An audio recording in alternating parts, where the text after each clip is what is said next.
El sol de la tarde se filtraba por las ventanas del despacho de Carlos Benítez en casa, proyectando larga sombra sobre su configuration de doble monitor. L'INEA de código se desplazaban por una pantalla, mientras que la otra mostraba arte conceptual para su último proyecto, un jugo de suspenso psicológico sobre manipulación y verdades ocultas. La ironia no le golpearía hasta más tarde. Papa, tenemos que irnos en 20 minutos. La voz de Elena subió por las escaleras, brillante y alegre como siempre. Voix, Carino. Carlos guardó su trabajo y se estiró. La cena de los domingos en la residencia Lorenzo se habían convertido en un ritual mensual desde que se casó con Sofía hacia ese año. Aprendió a tolerarla, aunque algo en esa reunión siempre se había sentido ligeramente fuera de lugar de manera que no podía articular del todo. La forma en que Verónica Lorenzo observaba a todo con esos ojos calculador. La alegría forzada que parecía recubrirlo todo como lasa. Carlos bajó las escaleras, ajustando el cuello de la camisa. A sus 34 años, todavía mantenía la complexión delgada de su día de atletismo universitario, un clase cana que se entremezclaban en su cabello oscuro habían legado temprano. Su amigo el lamaban distinguido. Elena el lamaba viejo elegante. Su hija estaba al pie de la escalera con su vestido amarillo, con el cabello rubio recogido en una colta. A los 9 años, tenía los rasgos delicado de Sofía, pero los ojos agudos y observador de Carlos. Esos ojos que elo notaban todo. El mismo rasgo que elo hacía bueno diciendo jugo don cada detal importaba. Esta preciosa, el. Dijo, despeinando el cabello. Ella sonrió, pero algo parpadeó en su rostro. Rápido, apenas perceptible. Los instintos de disonador de Carlos se activaron. Esa microexplosión no encajaba con el momento, pero Elena ya se dirigía a la puerta, llamando a su madre. Sofía salió de la recámara, poniendo los arretes. Había estado distante últimamente, pasando más tiempo en casa de su madre que en la suya. Cuando Carlos lo mencionó la semana pasada, ella culpó al estrés de su trabajo en el despacho de abogado. Pero Sofía siempre había prosperado bajo presión. Esto era diferente. ¿Listo? Preguntó, con su voz portando ese brillo quebradizo que él había aprendido a reconocer en los últimos meses. Listo, respondió Carlos, estudiando su rostro. Sofía era hermosa. Pómulo marcado, cabello castaño rojizo, el tipo de elegancia serena que él había atraído por primera vez en una fiesta de un amigo común a 7 años. Pero la belleza podía ocultar mucha cosa. Él había construido toda una cara entendiendo como la gente presentaba fachada falsa. El viaje a la hacienda Lorenzo duró 40 minutos. Verónica y su difunto marido habían construido su fortuna en bienes comercial, dejando una propiedad extensa en el campo que gritaba dinero viejo y comodidad fría. Diego Lorenzo, el hermano menor de Sofía, vivía en una casa de huésped dans la propiedad, un hombre de 32 años que nunca había despegado del todo, sostenido por el dinero familiar y la indulgencia de su madre. A Carlos nunca le había quedado bien Diego. Había algo performativo en su amabilidad, algo hueco detrás de su ojo. Diego trabajaba en consultoría, aunque Carlos nunca había entendido sobre qué consultaba realmente. El hombre pasaba la mayor parte de su tiempo en el gimnasio o viajando a costa de su madre. Atravesaron las puertas de hierro. Elena se volvió más calada en el asiento trasero. ¿Está bien, pequeña? Preguntó Carlos, mirando por el espejo retrovisor. Sí. Su voz era pequeña, simplement cansada. Otra señal de alerta en su instinto. Elena nunca estaba cansada. Ella era la energía ilimitada encarnada.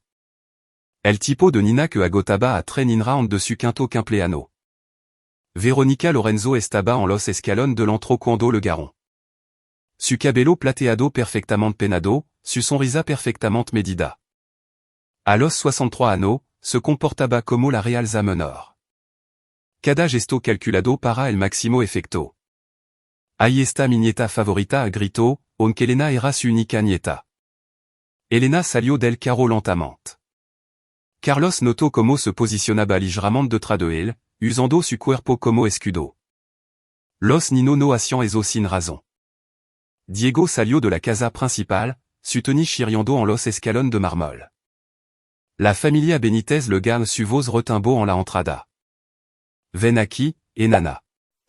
Dale un abrazo a tu tío. La mano de Elena se apretó en el saco de Carlos solo por un segundo. Luego la soltó y caminó hacia adelante, con su sonrisa fijada en su lugar como una máscara. Carlos vio a Diego levantar a Elena, vio su cuerpo ponerse rígido por solo un momento en de que ella se obligara a relajarse. Cada instinto en su cuerpo gritaba. Pero que estaba viendo? Que sabía front a que sospechaba? Dentro, la casa olía a carne asada y cera para meuble. Todo era caro. Todo estaba pristino. Carlos siempre lo había encontrado sofocante. Un museo donde la gente vivia pero no respiraba. Carlos, whisky? Preguntó Verónica, ya sirviendo de la jarra de cristal. Claro, gracia. Aceptó el vaso, notando como Sofía ya se había posicionado en el lado opuesto de la habitación, con el celular en la mano, creando distancia. Otro dato. La cena se sirvió a las 6 heures en pinto. El comedor podía sentar a 20 personas, pero esta noche eran solo el 5 alrededor de un extremo de la enorme mesa. Verónica en la cabecera, Diego a su derecha, Sofía a su izquierda. Carlos y Elena se sentaron juntos, formando su propia pequeña alianza en territorio enemigo. Excepto que Carlos no se había dado cuenta de que era territorio enemigo hasta ese momento. El pensamiento cristalizó mientras miraba alrededor de la mesa. Esto no era solo una cena familiar. Esto era otra cosa. Una actuación, un ritual. Elena, siéntate derecha ordenó Verónica, con voz cortante. Elena se enderezó, con el rostro cuidadosamente neutral. La comida comenzó. Asado caliente, verdura asada, pea en fresco.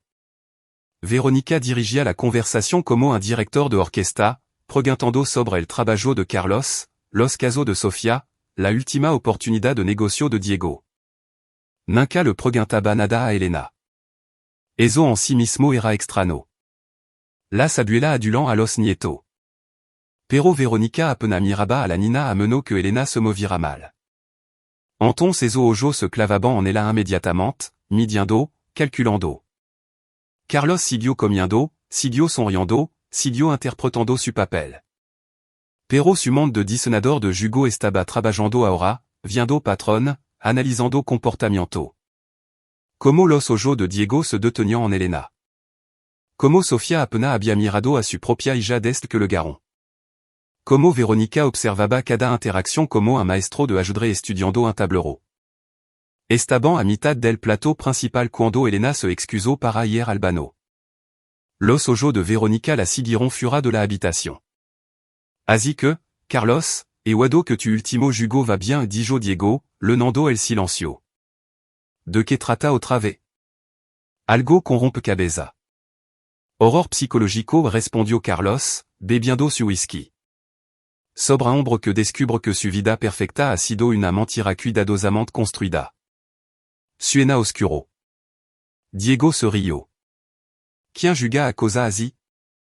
Gente a la que le gusta resolver misterio, descubrir la verdad. Carlos sostuvo su mirada. Seguir miga de PAN para encontrar lo que se ha ocultado. Algo parpadeó en la expresión de Diego. Rapido, apenas perceptible. Elena regresó, deslizando de nuevo en su silla junto a Carlos. Debajo de la mesa, sintió su mano rozar contra su pierna, presionando algo en la bolsa de su saco. Su rostro permaneció perfectamente neutral mientras alcanzaba su vaso de agua. El pulso de Carlos se aceleró, pero se obligó a mantener la calma. Tomó otro bocado de asado, masticó lentamente, sonrió ante algo que Verónica dijo sobre el clima. Su mano se mantuvo alejada de su bolsa, en cada fibra de su cerquería agarrar lo que Elena le había pasado. Disculpame dijo Carlos, empujando la silla hacia atrás. Posa para el baño. Podía sentir su ojo sobre el mientras salía del comedor. El baño de la planta baja estaba al final de un pasillo lleno de fotos familiar. La infancia de Sofía, su graduación universitaria, su boda. Todo sonrisa, todo perfecto, todo mentira. Cero la puerta con seguro y saco el papel arrugado de su bolsa. La letra de Elena, cuidadosa y precisa. Papa, miram la espalda cuando estemos solo. No reacción. Estan vigilando. Las manos de Carlos temblaron. Lo leyo de nuevo, y otra vez. Sumant corrió a través de posibilidad, escenario, explicación. Pero las palabras eran clara. El mensaje era explícito. Y Elena no mentia. No exageraba. Era metódica, cuidadosa, observadora, suija en todo los sentido. Tiró la nota por el inodoro y se lavó las manos, mirando su reflejo en el espejo. Su rostro estaba tranquilo, neutral. Bien. Ne s'hésitaria eso. Lo que fura que estuviera pasando, e lo que fura esto, mostrar su carta ahora sería un error. Cuando regresó a la mesa, la conversación había cambiado al trabajo de Sofía. Estaba describiendo un caso, con la voz animada de una manera que no había estado en casa en meses. Estaba relajada aquí, cómoda entre su gente. Carlos estudió a su esposa como si la viera por primera vez. Se habían conocido en la cena de un amigo. Ella había sido aguda, divertida, motivada. Salieron durant un ano, se casaron rapidamente. Elena había legado 2 anos después. Había parecido un cuento de hada, pero los cuentos de hada tienen monstruo. Más vino, Carlos? Preguntó Verónica, con la jarra preparada sobre su copa. No, gracias. Maneja? Si. Oh, quedamos a pasar la noche sugirió Verónica. Tenemos mucho espacio. A Elena le encanta dormir en la suite de invitado. No. La voz de Carlos salió más dura de lo previsto. La suavizó. Tenemos plan manana por la manana. Temprano.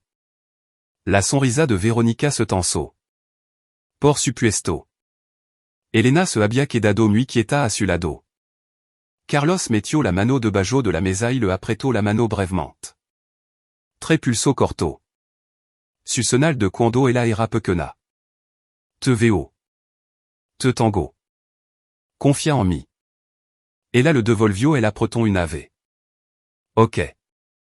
El resto de la cena pasó arrastrandoz. Se sirvió el postre. Una cosa elaborada de chocolate que Carlos apenas probó. Diego contó una historia sobre un viaje de esquí que se alargó demasiado. Sofía se rió en todos los momentos adecuados. Verónica presidia todo como una reina en la corte, y Elena permanecía sentada en silencio, apenas comiendo, con la mirada baja. Finalmente, llegó el momento de irse. Se despidieron en los escalones de l'entró. Verónica besó la mejilla de Elena, sosteniendo su rostro entre su mano un momento demasiado largo. Diego le dio un abrazo que hizo que la piel de Carlos se erizara. Sofía abrazó a su madre, susurrando algo que Carlos no pudo oír. No vemos el mes que viene l'amo Verónica mientras caminaban hacia el carro. Elena subió al asiento trasero. Carlos abrió la puerta del conductor y luego se detuvo. De hecho, Carino, necesito sacar algo del baño. Me dejé el reloj. Iré contigo dijo Sofía, ya moviendoz. Está bien. Solo tardaré un segundo. Carlos. Su voz tenía un filo ahora. Subet al carro. El la miró. Realm la miró. La mujer con la que se había casado, la madre de su hija, y vio a una extrana. ¿Por qué? Preguntó en voz baja. Porque lo digo yo. Esa no es una razón. Carlos, subet al carro. La voz de Verónica, ahora desde lo alto de los escalones. Autoritaria. Final. El miró a Elena en el asiento trasero. Ella observaba, aterrorizada. Carlos tomó una decisión. Agarró su lave de la bolsa y abrió la puerta del conductor. De hecho, saben que. No vamos ahora. No dijo Sofía, poniéndose frente a la puerta del conductor. No se van. Carino, muevet. Por favor, mamá. No me siento bien dijo Elena des del asiento trasero, con la voz temblorosa. Podemos irnos a casa. Elena, calat. Espetó Sofía. La sangre de Carlos se heló. Sofía nunca le hablaba a Elena de esa manera. Nunca. Trató de abrir la puerta, pero Sofía la agarró. Diego, un poco de ayuda. Diego ya estaba bajando los escalones. Verónica lo seguía, con el celular en la mano. La mente de Carlos calculó angulo, distancia, posibilidad. Había hecho artes marcial en la universidad, pero eso fue sano. Diego era más joven, más fuerte, pasaba su vida en el gimnasio, y rentré. Pero también estaba Elena en el carro. Sofía, ¿qué está pasando ahora mismo? Carlos mantuvo la voz nivelada, ganando tiempo, analizando. Está siendo dramático dijo ella. Como siempre. Solo vamos a entrar y tener una conversación. ¿Sobre qué? Sobre limite y respeto y asunto familiar que no te concernant. Si concierne a mi hija, me concierne a mí. Ella también es mi hija inciseo Sofía. Entonces actua como tal. Su mano se estrelló contra su cara. La conmoción lo congeló por un segundo, lo suficiente para que Diego le agarrara los brazos por detrás. Adentro ordenó Verónica. Todo usted. Ahora. Carlos forcejeó, pero Diego tenía ventaja y posición. Estaba siendo arrastrado hacia atrás, hacia la casa. Elena gritó desde el carro. Piensa. Necesitaba pensar. Esto era un jugo, un rompecabezas. Siempre había solución si buscaba lo suficiente. Si mantenía la calma, si. Se dejó caer. Peso muerto repentino. El agar de Diego se aflojó ligeramente mientras se ajustaba.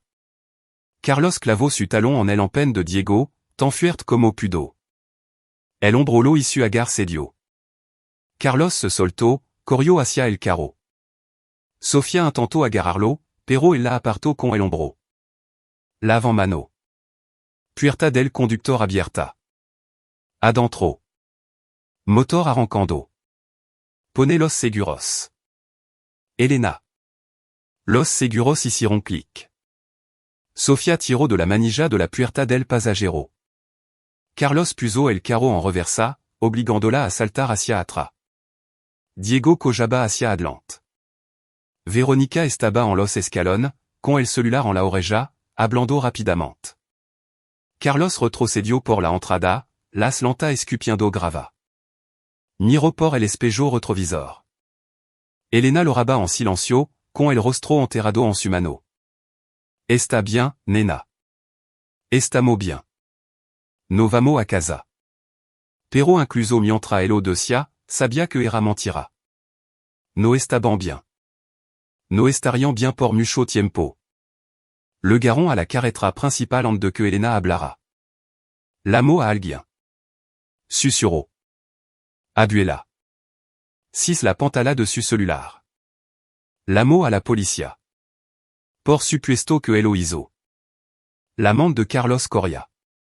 ¿Qué diría Verónica? Que él era inestable, peligroso, que había intentado secuestrar a Elena.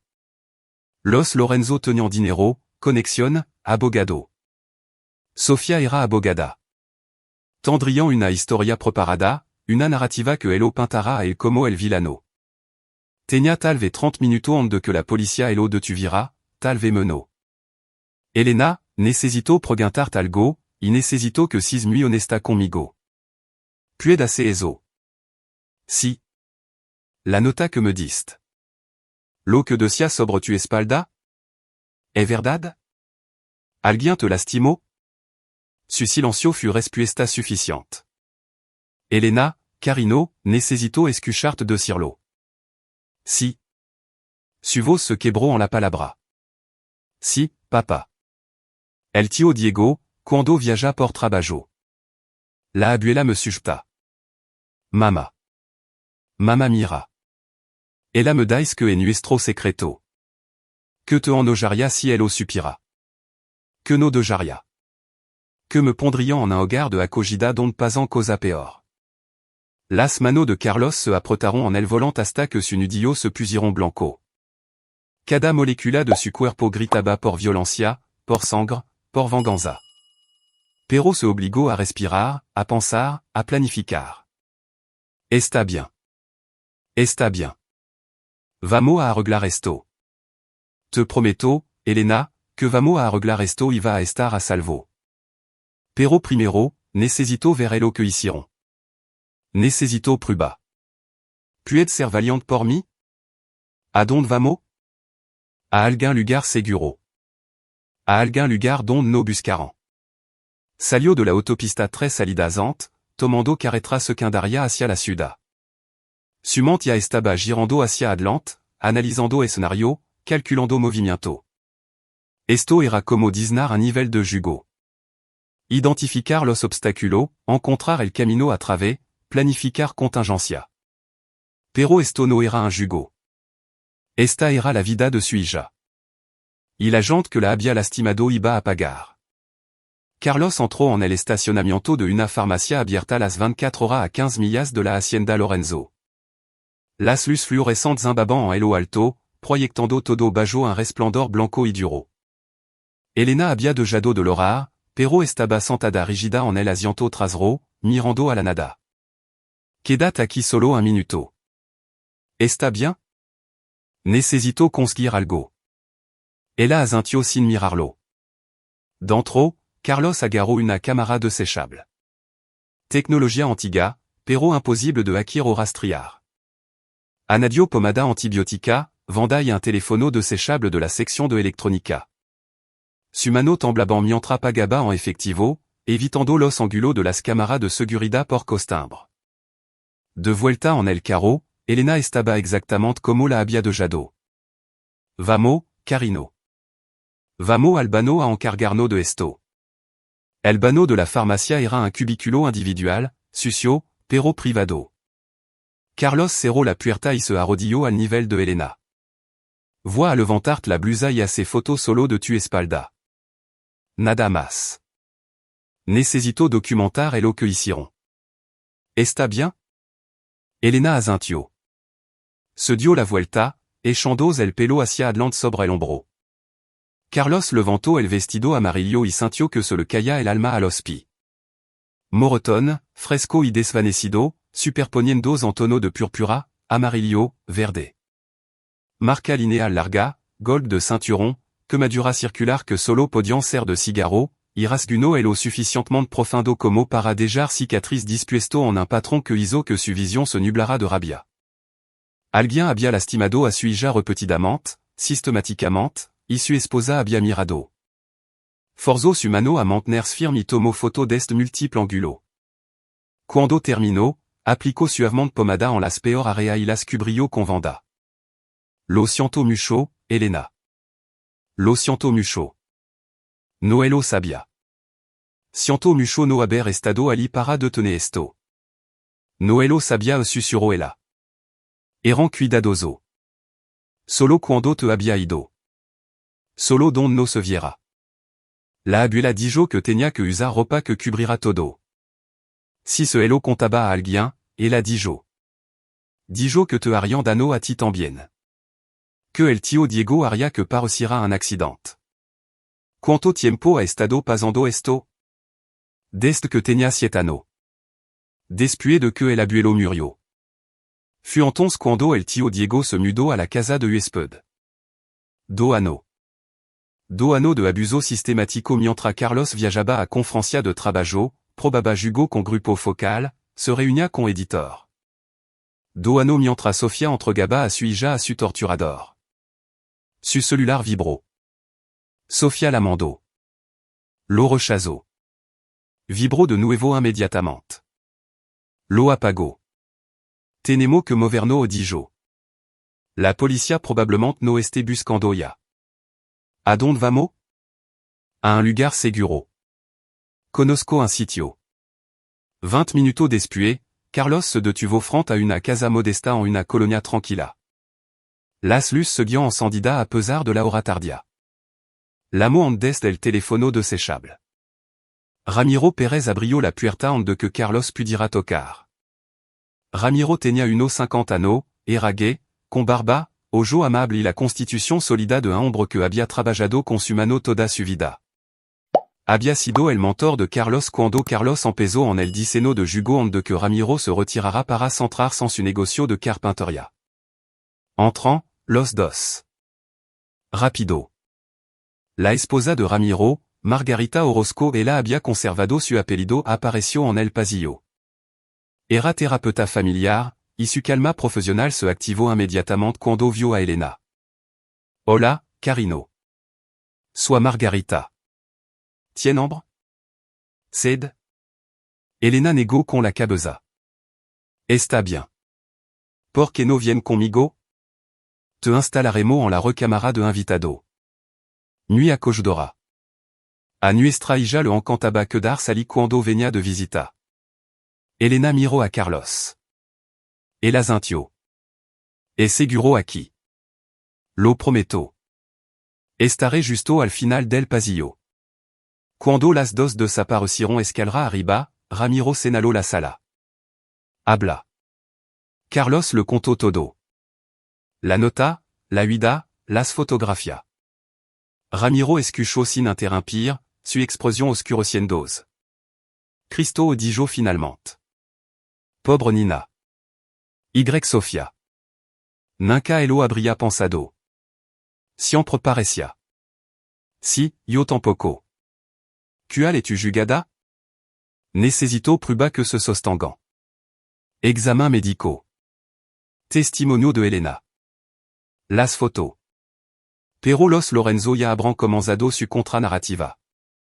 Familia rica, abogado prominente. Me pintaran como inestable, tal vez violento. Dirán que estoy alienando a Elena de su madre. Que la estoy entrenando. Puedo agarrar a Eliuir y vivir? ¿Cómo? No puedo acceder a mi cuenta sin alertarlo. No tengo efectivo para una desaparición a largo plazo. Incluso si lo tuviera, Elena crecería escondiéndose, siempre mirando por encima del hombro. Eso no es vida. Entonces ¿qué? Carlos se recostó, mirando al techo. Su mente estaba trabajando ahora. Ese mismo pensamiento estratégico que aplicaba al diseño de jugo. Cada nivel necesitaba una solución. Cada rompecabezas tenía una respuesta. Necesito cambiar el guion, dijo lentamente. Ahora mismo elo controlant la narrativa. Tienen recurso, conexión, experiencia legal. Necesito hacer que esa cosa trabajan en su contra. ¿Cómo? No estoy seguro todavía, pero sé esto. No esperaran que pase a la ofensiva. Están acostumbrado a que la gente se deje pisotear cuando aparecen el dinero y los abogados. Creen que intentaré huir o esconderme o negociar. Y va. Voy a destruirlo. La voz de Carlos era plana. Practica. Méthodica. Completamente. Voy a hacer que desde un no haber tocado nunca a mi hija. Ramiro elo estudió por un largo momento. Necesitará ayuda. Lo sé. Necesitará dinero que no pueda rastrear. Lo sé también. Y necesitará tiempo. La policía probablemente está buscando ahora mismo, por el cual no puedo quedarme aquí mucho tiempo. Solo esta noche. Manana, necesito moverme. ¿A dónde? Tengo una ID. Alguien que me debe un favor. Alguien que los Lorenzo no conocen. Margarita volvió a bajar las escaleras. Está dormida. Agotada. Pobre cosa. Le di un poco de té de manzanilla y uno de los viejos peluches de mi hija. Cayó en minuto. Gracias dijo Carlos. De verdad. No sabía a dónde más ir. Viniste al lugar correcto.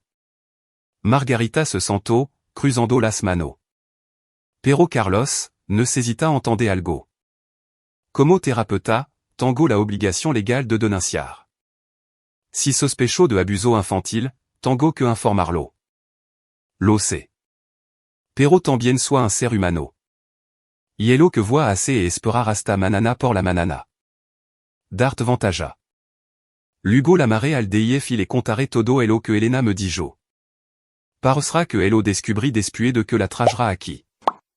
Corroborara tu historia sin involucrart directament. Eso podria costart tu licencia, talve. Pero et elo correcto. Elena ne s'hésita à alguien luchando por ella que entienda el trauma.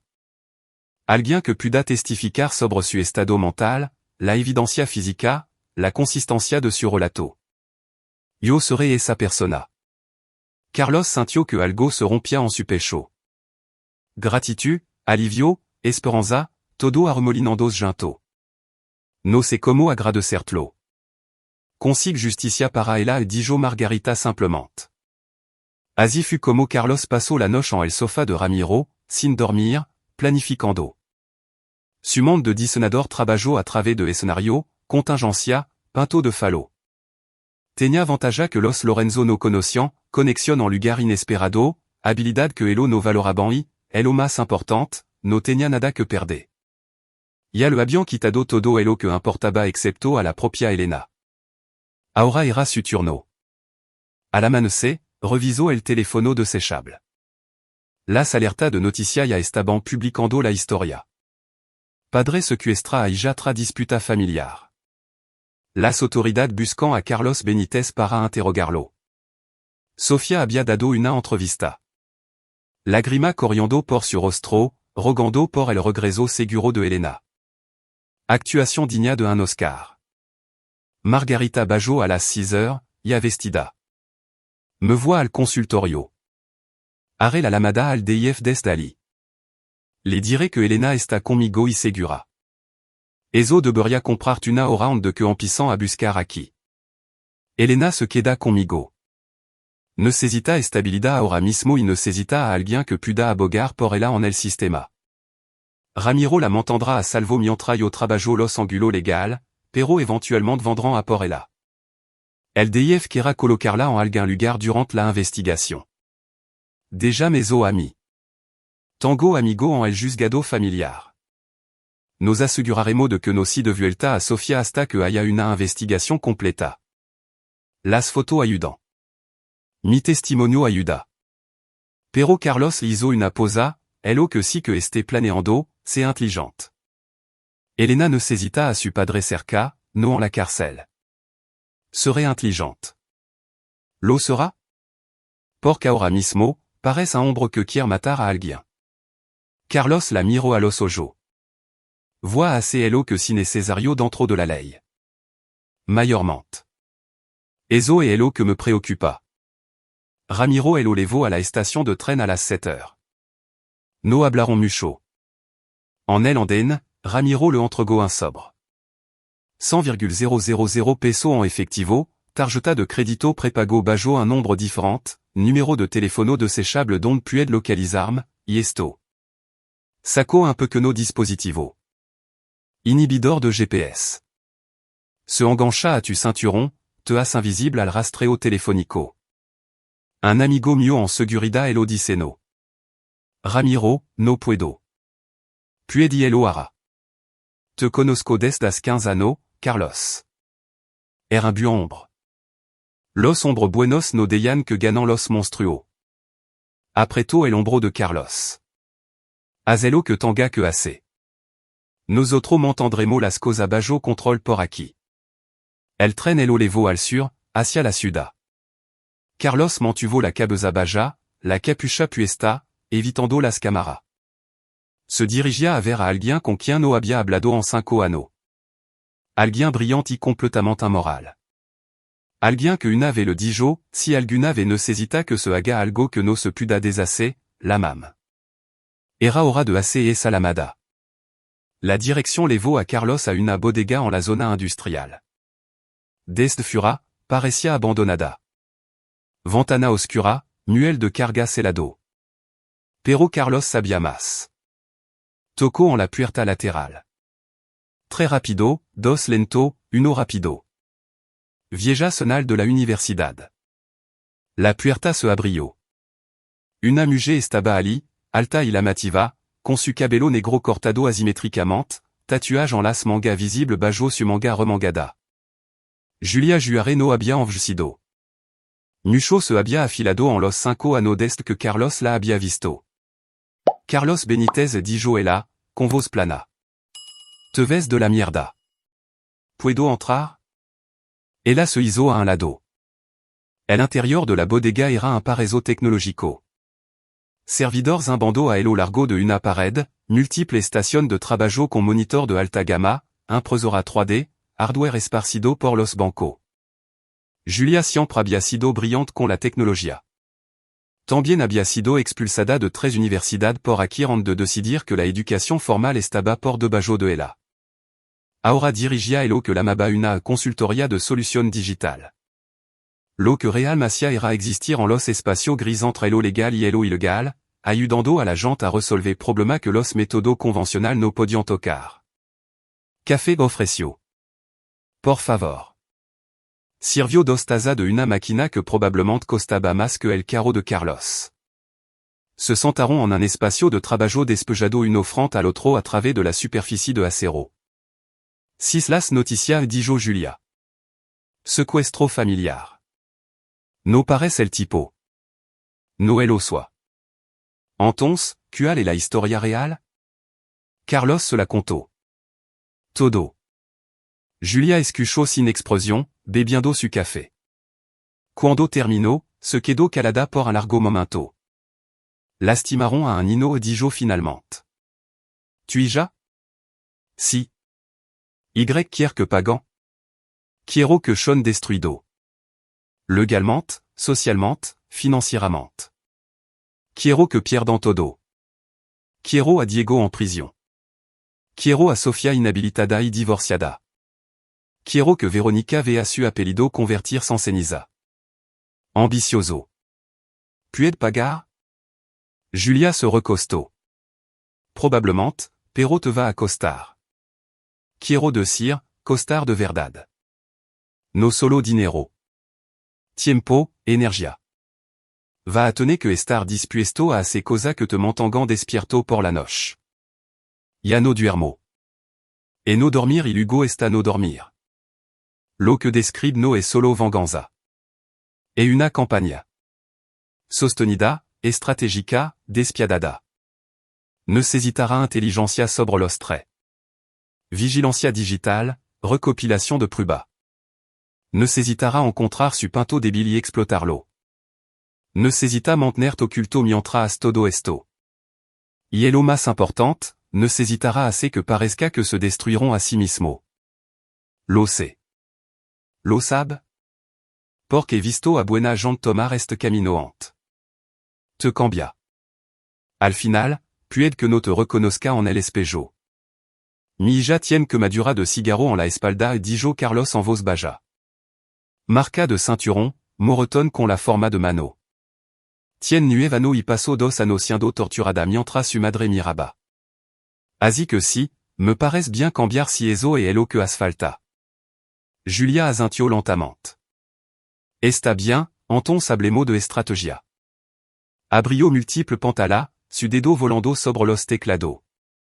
En minuto, tenía archivo abierto sobre los 3 Lorenzo. Diego Lorenzo Oleyo. 32 años, vive del dinero familiar, básicamente un vago profesional. Pero aquí es algo interesante. Tiene antecedentes juvenil celado, borrado cuando cumplió 18. ¿Quiere adivinar por qué? Dímelo.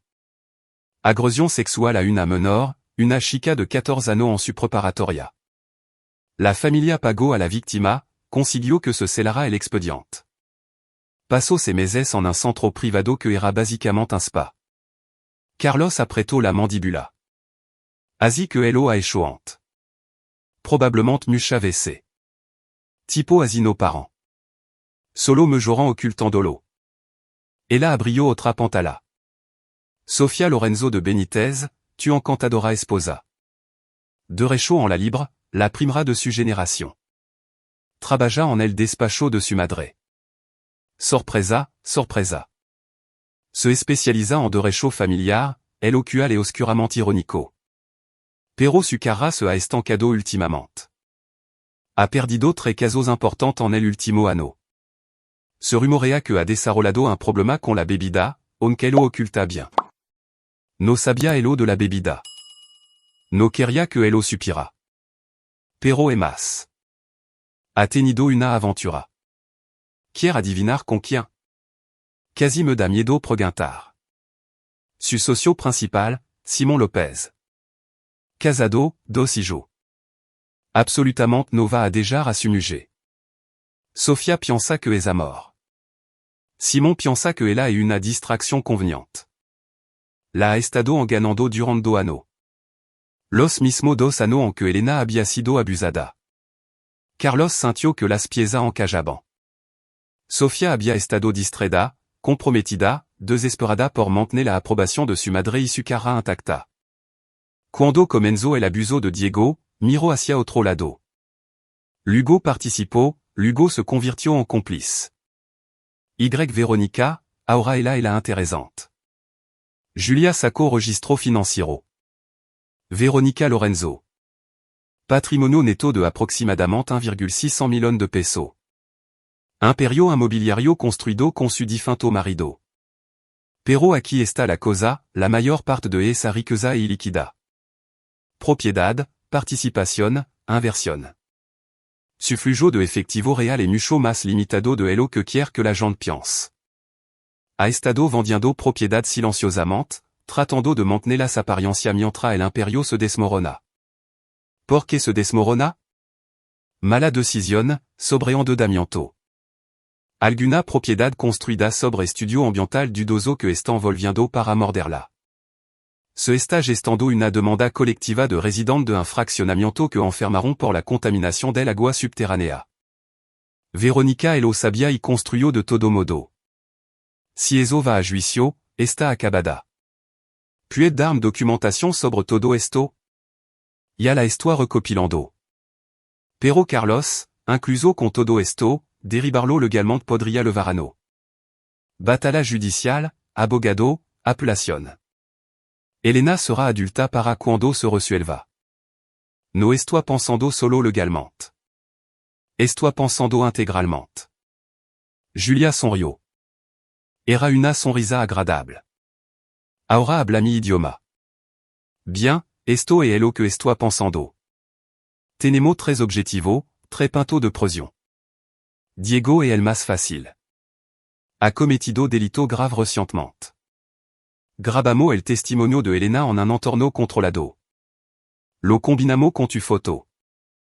Anadimo la évaluación profesional de Margarita y tenemos cargo criminal que se m'entendrán. Va a prisión. Sin duda.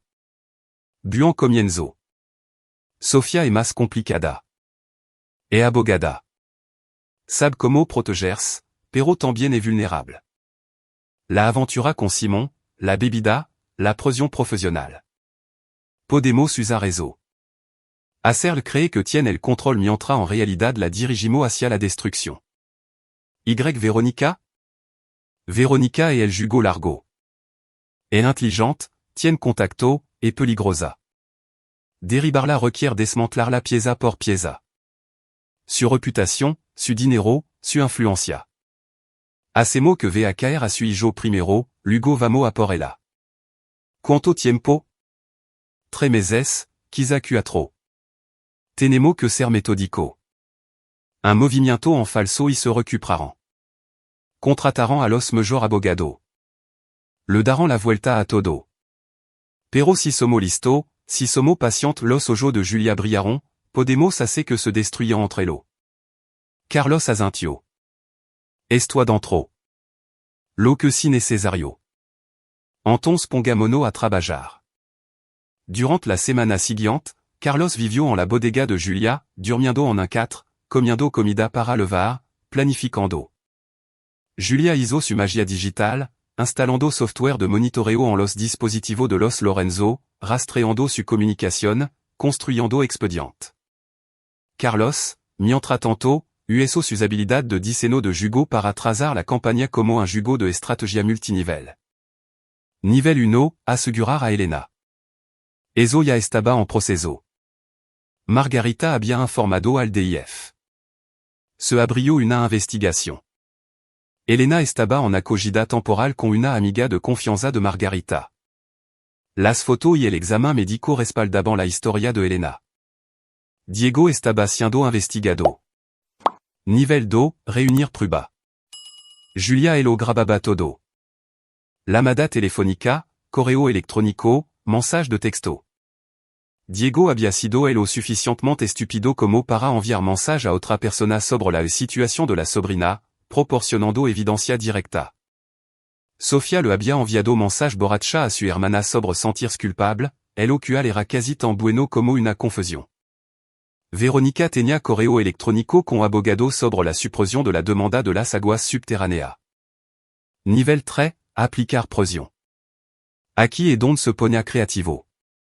Diego primero dijo Carlos, estudiando el tablero que habían creado. El eslabón más débil. Ajustalo lo suficiente de la tara a los demás. ¿Cómo quiere jugarlo?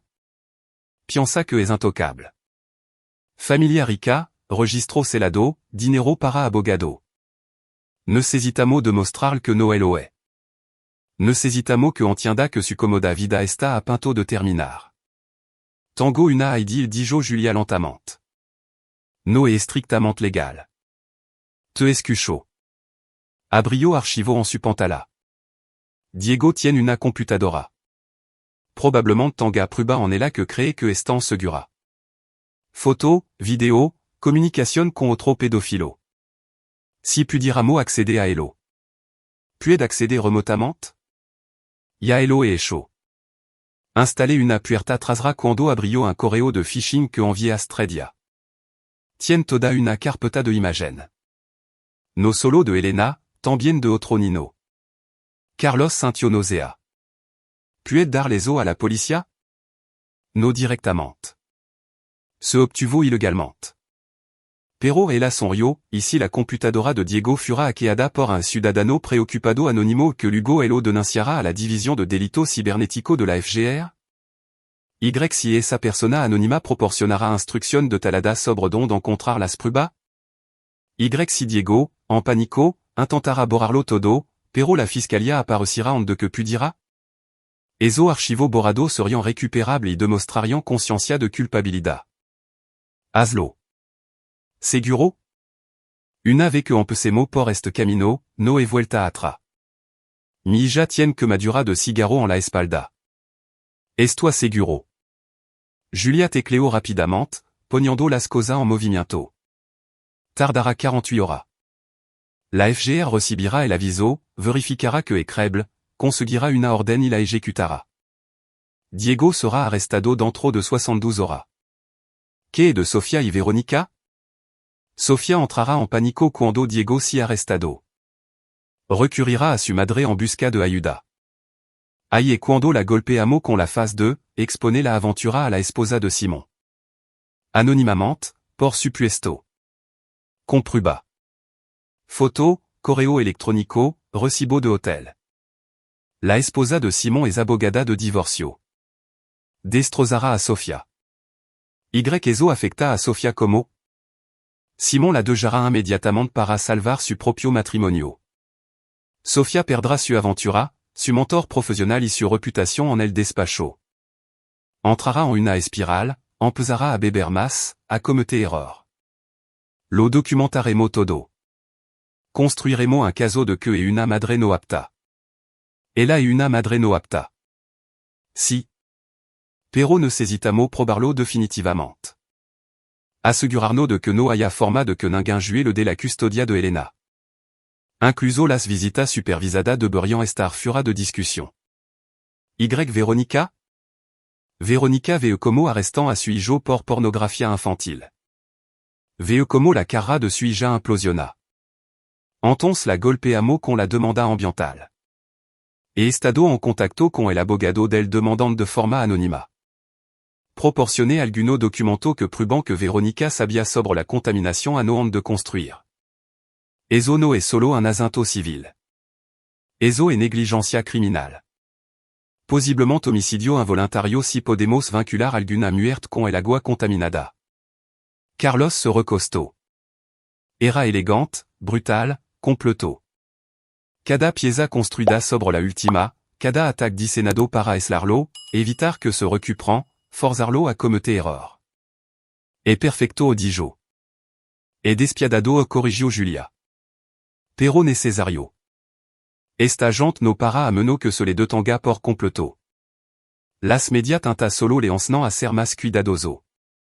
La FGR se movio mas rapido de Elo Esperado.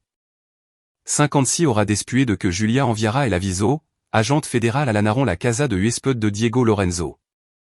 Carlos vio la cobertura de noticia d'est la bodega de Julia. Elena segura con Margarita y Ramiro.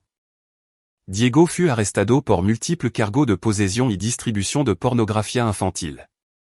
Las pruebas eran abrumadora. Su abogado trató de argumentar registró una cotación ilegal, pero la fiscalía había seguido el protocolo perfectamente. El aviso anónimo había sido específico, creíble y correcto. La orden era sólida. A Diego Lorenzo se le negó la fianza. Demasiado riesgo de fuga, dictaminó el juez. Demasiado peligroso para la comunidad.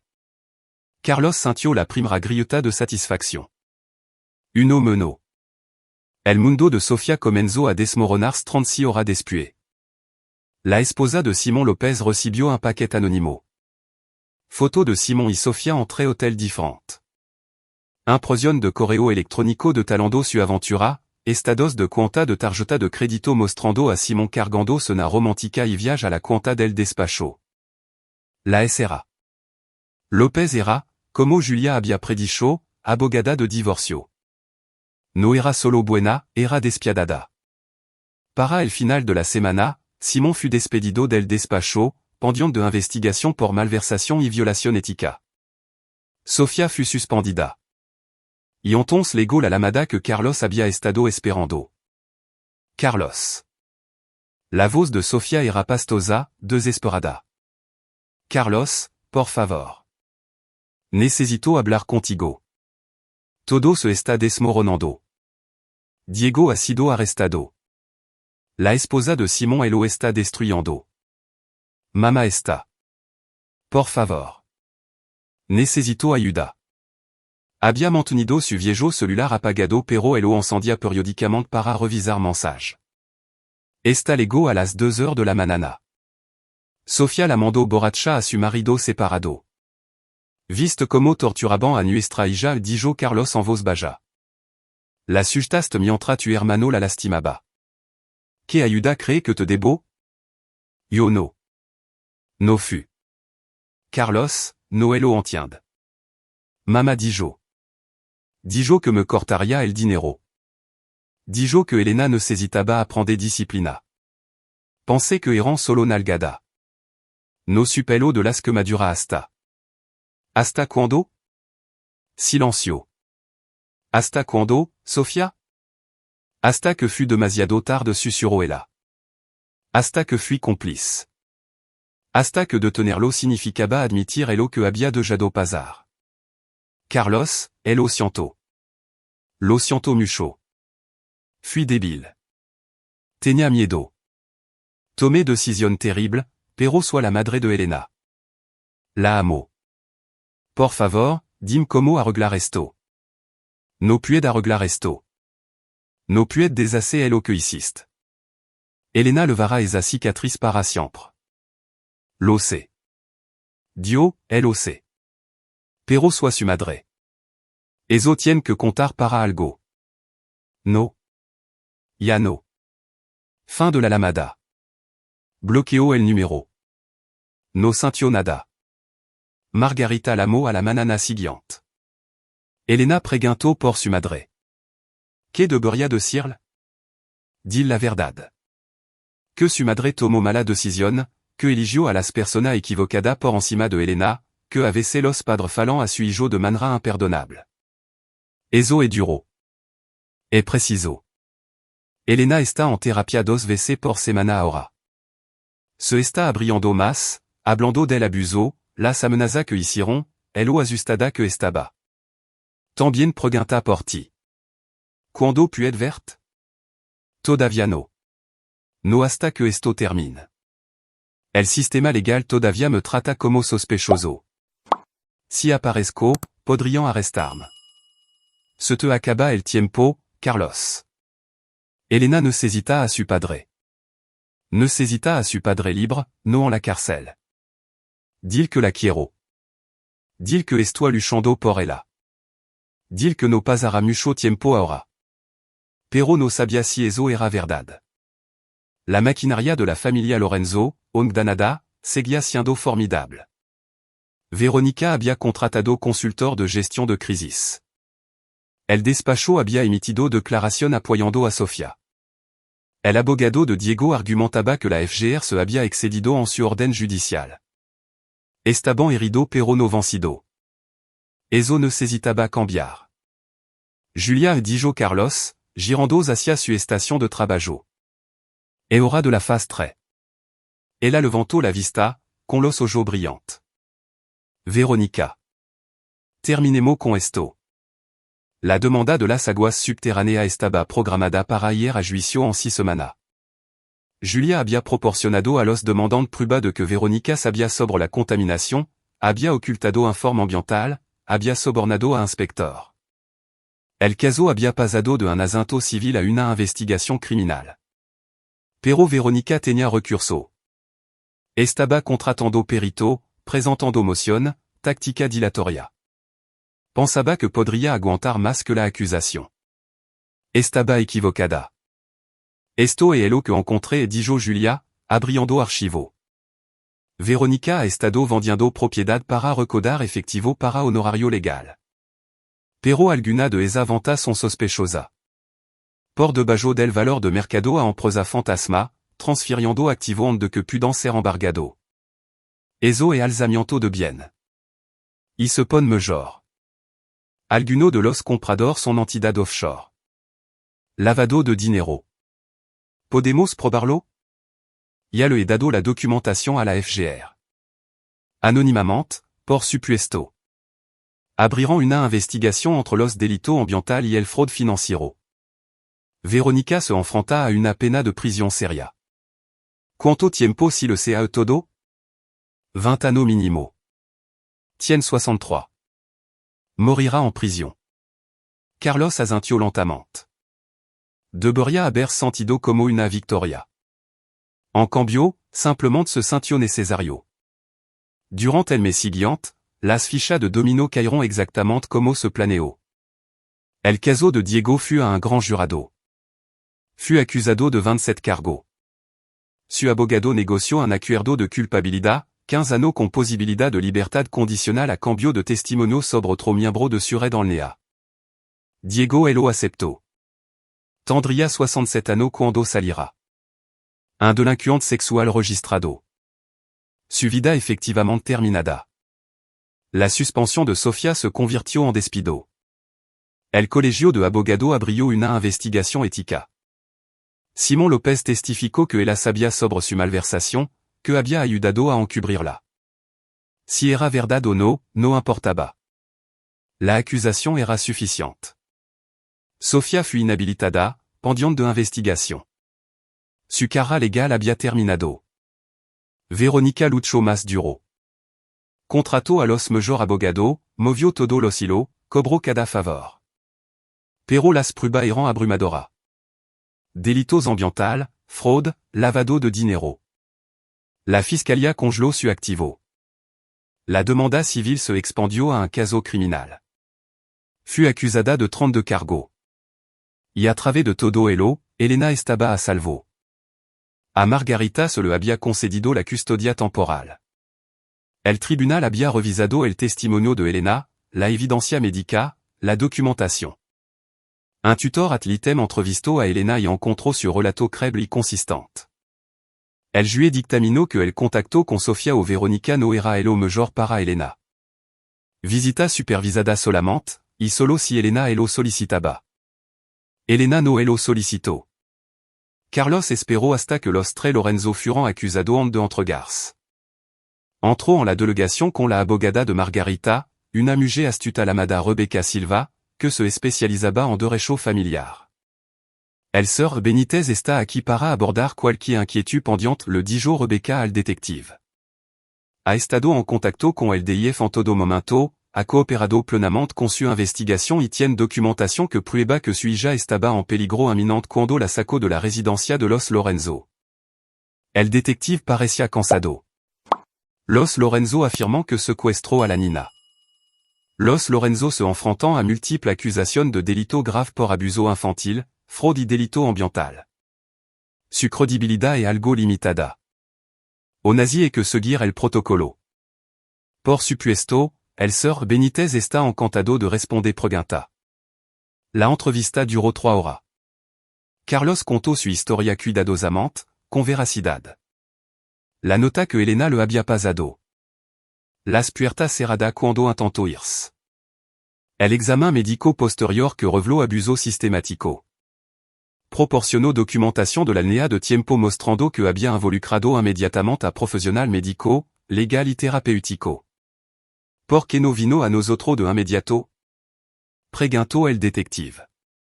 Porque estaba aterrorizado de que no me creeran. Familia rica, esposa abogada prominente, y yo solo un diseñador de jugo. Pensé que me pintarian como inestable y se levarian a Elena de vuelta de que alguien mirara real las prueba. Necesitaba asegurar su seguridad primero. Asino e como funciona el sistema. El sistema de vuelva los nino abusado con su abusador todo los dia, detective. No podía arriesgar eso con mi hija. El detective suspiró. Fura de registro, hizo el correcto. Oficialmente, debería habernos llamado. Pero dada la circunstancia y el hecho de que el testimonio de la nina corrobora su relato, no vamos a acusarlo de nada. Gracia. No me delas gracia a mí. Agradezcaslo a su hija. Es valiente como el demonio, y esa nina. Rebecca levó a Carlos a casa de Margarita y Ramiro. Elena estaba en el patio trasero leyendo un libro bajo el sol de la tarde. Levantó la vista cuando se abrió la puerta. Papa. Carlos cruzó el jardín en tres encadas. Elena y lo encontró a mitad de camino, chocando contra su brazo. Se abrazaron y ambos loraron, meses de miedo, dolor y separación saliendo a rodal. Lo siento susurró Carlos. Lo siento mucho. Noelo supante. Me salvaste dijo Elena. Me cresti me salvaste. Siempre. Pas elo que pas. Hermilla. Siempre lucharé por ti. Se quedaron así durant mucho tiempo. El mundo reduciendo solo a elodos. Los juicios tomaron otro 8 meses. Diego se declaró culpable y desapareció en la prisión federal. Carlos se aseguró de que se corrira la voz en el sistema penitenciario sobre que había hecho exactamente Diego. Los pedófilos no eran populares en prisión. La vida de Diego sería difícil. El juicio de Sofía fut más corto. Intentó alegar coerción, argumentó que había sido abusada por su madre también. Pero las pruebas eran claras. Había tenido múltiples oportunidades para detener el abuso, para denunciarlo, para proteger a Elena. Había elegido la complicidad en su lugar. El jurado la condenó por 3 cargos de poner en peligro a un menor. Le cayeron 7 años. Verónica luchó hasta el final. Rechazó los acuerdos de culpabilidad, insistió en ir a juicio por cada cargo. Su abogado era brillante, pero las pruebas eran abrumadoras. El jurado la condenó por 29 de los 32 cargos. La juez, Abula y la misma, no mostró piedad dans la sentencia. S.R.A. Lorenzo, se presentó a sí misma como un pilar de la comunidad. En cambio, fut un monstruo que torturó a su propia nieta y destruyó vida por lucro. No mostró remordimiento, ni empatia, ni reconocimiento del daño que causó. Por el tanto, la sentenció a la pena máxima permitida por la ley. 45 años en prisión federal sin posibilidad de libertad condicional. El rostro de Verónica se desmoronó. A los 64 años, 45 años era una cadena perpetua. Moriría en prisión sola, vilipendiada, olvidada. Carlos observó desde la galería. No sintió nada. Ni satisfaction, ni triunfo, solo una sombria sensation de finalisation. Los monstruo estaban enjolado. Elena estaba a salvo. Eso tendría que ser suficiente. La demanda civil contra el patrimonio Lorenzo continuó. El agua subterránea contaminada había causado grupo de cáncer, defecto de nacimiento, enfermedad crónica. Los demandantes ganaron un juicio de 6,000 millones de pesos. Todo el imperio de Verónica fut liquidado para pagarlo. El apellido Lorenzo, una ave prominente, se convirtió en sinónimo de codicia y negligencia. La hacienda se vendió en subasta. La casa donde Elena había sido torturada fut demolida. No quedó nada más que tierra vacía y malo recuerdo. Carlos y Elena se mudaron al otro lado del P. Empezando de nuevo en un pequeño pueblo donde nadie conocía su historia. Carlos volvió al diceno de jugo de forma remota.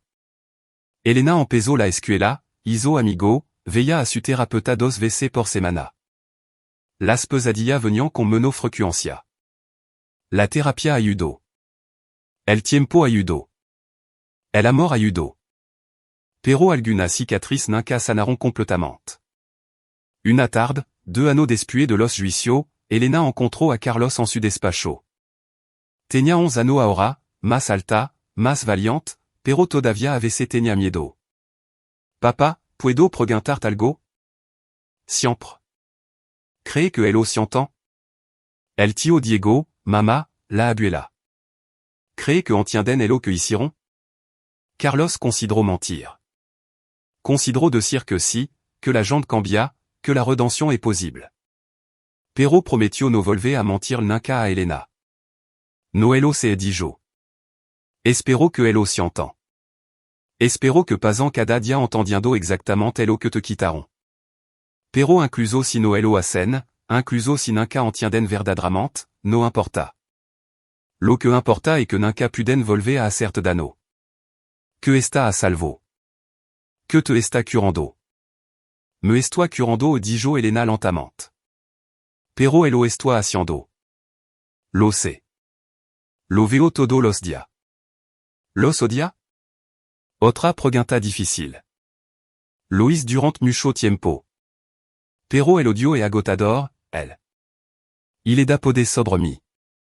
Así que ahora simplemente no son nada para mí. No son nada para mí. Están encerrado donde pertenecen. Nosotros estamos aquí viviendo nuestra vida y elo ya no son parte de ella. Bien dijo Elena. Porque no quiero desperdiciar más de mi vida pensando en elo. Entonces no elo haga. Piensa en la escuela y tu amigo y el equipo de fútbol al que quiere unirte.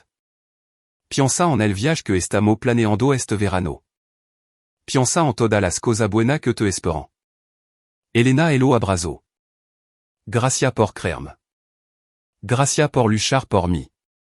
Siempre dijo Carlos. Siempre. Después de que ella se fuera a la cama, Carlos se paró en la ventana de su despacho mirando hacia la calle tranquila. El jugó en el que había estado trabajando cuando Elena le dio esa nota permaneció sin terminar. Lo había empezado 3 veces y lo había abandonado 3 veces. El thriller psicológico sobre verdades ocultas tocaba demasiado cerca de casa. En su lugar, diseñó un jugo diferente. Un jugo sobre supervivencia, curación y encontrar fuerza. Sobre un joven héros navegando un mundo oscuro, enfrentando a monstruos, reuniendo aliados, construyendo resiliencia. No era sutil, pero era honesto. Y estaba dedicado a Elena, su heroína, su hija, la persona más valiente que había conocido. Su celular vibró. Un mensaje de Julia, que se había convertido en una amiga durant su campaña contra los Lorenzo. 6 las noticias. Verónica perdió su apelación. Tendrá 74 años cuando se siquiera elegible para reconsideración. Justicia, tal como es. Carlos escribió de vuelta, tal como es. Gracias por todo, J. Cuando quiera. ¿Cómo está Elena? Más fuerte cada día. Bien. Se lo merece. Los dos se lo merecen. Carlos dejó el celular y volvió a su trabajo. Había jugo que Disnar, historia que contar, una ija que criar. El pasado siempre estaría ahí. Una sombra en el bord de todo, pero ya no los poseía. Habían caminado a través del infierno y salido por el otro lado. No ileso, no sin cambio, pero junto y libre. Y al final, esa era la única victoria que importaba.